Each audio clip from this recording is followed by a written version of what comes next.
कुछ लोग ऐसे होते हैं जो दूसरों को छोड़ते ही नहीं हैं, बातों से, टॉन्ट से हर वक़्त तंग करते रहते हैं। ऐसे जुमले बोलते हैं कि फ़ौरन समझ आ जाता है कि ये सीधा दिल दुखाने के लिए कहा गया है। और कुछ लोग तो वाक़ई ऐसे होते हैं जिनको दूसरों को तंग करके, उनको नीचा दिखा के एक अजीब-सी खुशी मिलती है। महफ़िल में बैठकर हँसते हुए ऐसी बात कर जाएँगे कि सब लोग हँस रहे होते हैं और माहौल बिल्कुल अच्छा होता है। लेकिन जिसको वो बात सुनाई गई होती है ना, वो अंदर से बस मुस्कुरा रहा होता है और दिल से ना थोड़ा-थोड़ा टूट रहा होता है। और फिर हम क्या करते हैं, बस हल्की-सी स्माइल दे देते हैं या खुद भी हँस देते हैं ताकि माहौल ख़राब ना हो या किसी अगले बंदे को बुरा ना लग जाए या बात ज़्यादा आगे ना बढ़े। लेकिन हकीकत ये है कि वो हँसी दिल से नहीं होती, वो सिर्फ़ इसलिए होती है कि बात ज़्यादा ना बढ़े, माहौल ना ख़राब हो और यही चीज़ उन लोगों को और हिम्मत देती है। वो समझते हैं कि शायद हमें फ़र्क ही नहीं पड़ता। अस्सलाम वालेकुम, कैसी है मेरी यूट्यूब फैमिली? उम्मीद करती हूँ जी आप सब ठीक-ठाक होंगे। अल्हम्दुलिल्लाह मैं भी बिल्कुल ठीक हूँ। ये आज मैं आपसे रूटीन शेयर कर रही हूँ, तकरीबन ये 2 डेज़ का व्लॉग है और इधर मैं अपनी बेटी को मॉर्निंग में उठ के उसको स्कूल भेजने की तैयारी कर रही थी और उसका लंच वगैरह रेडी कर रही थी और साथ ही साथ आज हम बात करेंगे उन लोगों के बारे में जो बात करने की बिल्कुल भी तमीज़ नहीं रखते, जो जानबूझकर दूसरों को हर्ट करते हैं, टॉन्ट करते हैं और फिर ऐसे बिहेव करते हैं जैसे कुछ हुआ ही नहीं है। तो let's move to the topic. Vlog start करने से पहले मैं आपको बता दूँ कि ये मॉर्निंग का टाइम है और नाविया स्कूल चली गई थी। उसके बाद मैंने नाश्ता वगैरह बनाया और अपने घर के छोटे-मोटे काम किए और दोपहर में मैंने बनाया था हरे चने वाला पुलाव जो कि मुझे बहुत पसंद है क्योंकि शॉर्ट टाइम के लिए आते हैं ये हरे चने। कुछ लोग उसको छोलिया भी कहते हैं, कुछ हरे चने कहते हैं, हम लोग हरे चने ही कहते हैं। तो ये है कि उसको मैंने पुलाव बनाया और बाकी मैं कुछ फ्रीज़ भी कर दूँगी और मँगवा के क्योंकि मुझे ये बहुत पसंद है और शॉर्ट टाइम के लिए आते हैं, उसके बाद पूरा साल नहीं आते। तो चलिए जी अपना टॉपिक स्टार्ट करते हैं। देखें, अच्छा होना एक अलग बात है और हर बात बर्दाश्त करना ना अलग बात है। हमें हर बात चुप रहकर बर्दाश्त नहीं करनी चाहिए। अपनी सेल्फ रिस्पेक्ट को ना हर्ट नहीं करना चाहिए क्योंकि सच ये है कि लोग उतना ही बोलते हैं जितना आप बर्दाश्त कर सकते हैं। अब वक़्त आ गया है कि हमें हर बात पर नहीं लेकिन जहाँ पे इज़्ज़त की बात आई ना, वहाँ पे आपको स्टैंड होना पड़ेगा, अपने लिए स्टैंड लेना पड़ेगा, अपने लिए खड़ा होना पड़ेगा और आप अपनी बाउंड्रीज़ क्लियर करें और सामने वाले को ये फ़ील करवाएँ कि अब हर बात पर ना खामोश नहीं रहा जाएगा।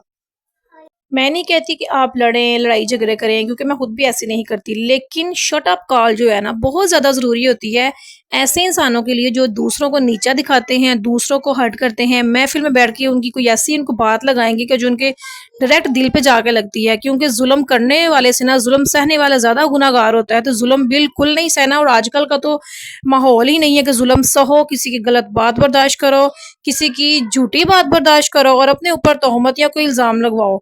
तो आपको शट अप कॉल देनी पड़ेगी अपने खुद के लिए, अपनी ज़ात के लिए क्योंकि सेल्फ रिस्पेक्ट इंसान की सबसे पहले होती है और अपनी औलाद के लिए। हाँ, जब औलाद की बात आए, हस्बैंड की कोई बात हो तो बर्दाश्त हो जाती है, कोई लेकिन जब बात औलाद पे आती है ना तो कोई भी औरत बर्दाश्त नहीं कर सकती। औरत शादी से पहले एक बिल्कुल छुई-मुई की तरह होती है, बिल्कुल ना मतलब स्टैंड नहीं ले सकती हैं, इतना बोल नहीं सकती या शादी के स्टार्टिंग में इतना बोल नहीं सकती। लेकिन जब औलाद हो जाती है, कहते हैं जब औलाद होती है ना तो एक औरत अगर चिड़िया जैसी है ना, कोई नॉर्मल सी है, वो भी शेर बन जाती है। वो अपने बच्चों को इस तरह से कवर करती है। मैं भी मर्द बात बर्दाश्त कर लेती हूँ अपनी औलाद के लिए, अपनी बीवी के लिए, लेकिन एक औरत, एक माँ अपनी औलाद को पीछे नहीं रखती। औलाद उसके लिए सबसे ज़्यादा पहले अज़ीज़ होती है। जब बात औलाद पे आती है ना, तो औरत मैं कहती हूँ कि फिर बदतमीज़ भी हो जाओ ना, तो कोई गलत बात नहीं है। क्योंकि अगले को शट अप कॉल देना बहुत ज़रूरी होता है ऐसे लोगों को, जो दूसरों को तंज़ करना, दूसरों को हर्ट करना, दूसरों के साथ बदतमीज़ी करना और कोई ऐसी बात करना जो अगले के दिल पे लगे, वो ना अपना हक समझते हैं। ऐसे लोगों को ना फ़ौरन से शट अप कॉल देनी चाहिए और उनको उनके मुँह तोड़कर उसी टाइम जवाब दो ताकि ताकि अगले वाले को पता हो कि नेक्स्ट दोबारा इस इंसान के साथ ये बात नहीं करनी। क्योंकि आजकल वो दौर नहीं है कि हम लोग ज़ुल्म सहें, दूसरों की बातें बर्दाश्त करें, वो चीज़ नहीं रही, अब वो वक़्त गुज़र गया है। अब सोशल मीडिया का दौर है, दौर बहुत आगे जा चुका है और खुद पे ज़ुल्म सहना, चुप करके रोते रहना, कितनी कुछ देर रो लेंगे? 1 साल, 2 साल, 3 साल, 4 साल, क्या क्या आप सारी ज़िंदगी रोते ही रहेंगे? ऐसा बिल्कुल भी नहीं है। अपने लिए स्टैंड लें, अपनी औलाद के लिए स्टैंड लें। जो अपने लिए और अपनी औलाद के लिए स्टैंड लेता है ना, वो उसका घर एक अच्छे तरीके से चल सकता है, उसका फिर शौहर भी साथ देता है। तो बात ये है कि दूसरों को, जो इस तरह के लोग होते हैं ना, उनको या तो इग्नोर करो या उनके साथ महफ़िल में बैठना छोड़ो या उसको शट अप कॉल दो ताकि अगले के ना कान खड़े हों कि नेक्स्ट टाइम इससे ना इस तरह की कोई बात नहीं करनी जो उसके दिल पे लगे या कोई गलत बात हो। इधर जी बस मेरा हरे चने वाला पुलाव बिल्कुल रेडी था, बहुत ही जूसी, बहुत ही मज़ेदार बना था। बस आप लोग खुद के लिए जीना सीखें, अपनी औलाद के लिए जीना सीखें और दूसरे ऐसे लोगों को जो दूसरों की ज़िंदगियाँ जीर्ण करने की कोशिश करते हैं, उनको नज़रअंदाज़ करें, खुश रहें और आबाद रहें। खाएँ पिएँ और मौज करें। बस बात ये है कि आपको लड़ना नहीं है, आपको तमीज़ के दायरे में रह के ना एक अगले को समझाना भी ना बहुत तरीके की बात होती है कि अगर हम किसी को समझा दें, अगर कोई समझ जाए, लेकिन कुछ लोग ऐसे होते हैं ना कि उनको तमीज़ ना रास नहीं आती, तो ऐसे ना फिर उनको थोड़ा-सा ना अपना कॉन्फिडेंट क्लियर करना होता है।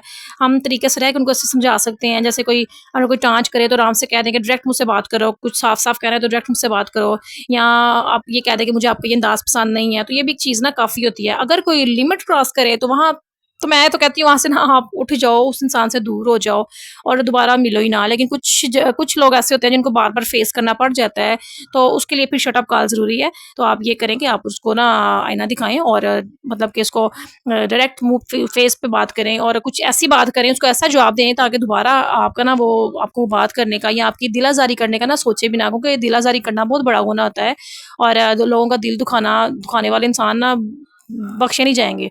जो लोगों की दिल आज़ारी करते हैं, जानबूझकर लोगों का दिल दुखाते हैं। तो ये है कि अगले को तो इस चीज़ का एहसास नहीं होता, तो अपने लिए स्टैंड लें, अपने लिए खड़े हों, क्योंकि सेल्फ रिस्पेक्ट जो होती है ना सबसे पहले होती है। और एक बात हमेशा याद रखें, हर बात का जवाब देना भी ज़रूरी नहीं होता। कुछ लोगों को इग्नोर करना ही सबसे स्ट्रॉन्ग जवाब होता है। सबसे ज़्यादा उसकी इंसल्ट यही होती है कि आपने अगले को इग्नोर किया है। लेकिन जहाँ बात आपकी सेल्फ रिस्पेक्ट की हो ना, वहाँ चुप रहना आपके साथ नाइंसाफ़ी है। क्योंकि आप किसी के टॉन्ट सुनने के लिए पैदा नहीं हुए। आप भी इज़्ज़त डिज़र्व करते हैं और जब आप खुद अपनी इज़्ज़त करेंगे ना, तो लोग भी आपको वैसे ही ट्रीट करना शुरू करेंगे। और जो मेरी प्यारी बहनें वीडियो वॉच करते यहाँ तक पहुँच गई हैं, काइंडली आप सबसे रिक्वेस्ट है कि वीडियो को लाइक करें, चैनल को सब्सक्राइब करें, अच्छा-सा कमेंट लाज़मी करें अगर आपको मेरे व्लॉग से कोई भी मोटिवेशन मिलती है। तो मेरी प्यारी बहनें, आज के बाद खुद से एक वादा करें कि हम हर बात पर नहीं, लेकिन जहाँ ज़रूरत होगी वहाँ अपनी आवाज़ ज़रूर उठाएँगे, अपने लिए स्टैंड लेंगे, अपने लिए खड़े होंगे और अपनी सेल्फ रिस्पेक्ट को सबसे पहले रखेंगे। क्योंकि जब आप अपने लिए स्टैंड लेंगी, अपने लिए खड़ी होंगी, अपनी आवाज़ खुद उठाएँगी, तो यकीन करें कि आपके शौहर भी आपका साथ देंगे, आपकी औलाद भी आपका साथ देगी और आप इसी तरह से अच्छे तरीके से अपनी लाइफ़ इंडिपेंडेंट तरीके से गुज़ार सकेंगी। अगर आपको मेरी ये बातें अच्छी लगीं और आपको लगा कि ये वीडियो आपके लिए हेल्पफुल है या हेल्पफुल रही है या आपको मेरी बातों से कोई भी मोटिवेशन मिली है, तो इस वीडियो को लाइक ज़रूर करें, अपने दोस्तों और फैमिली फ्रेंड्स के साथ ज़रूर शेयर करें, ताकि वो भी ऐसे लोगों को हैंडल करना सीखें और अपने लिए खुद स्टैंड ले सकें। और मुझे कमेंट में ज़रूर बताएँ कि क्या आप भी ऐसे लोगों को फ़ेस करते हैं और आप इनको कैसे हैंडल करते हैं?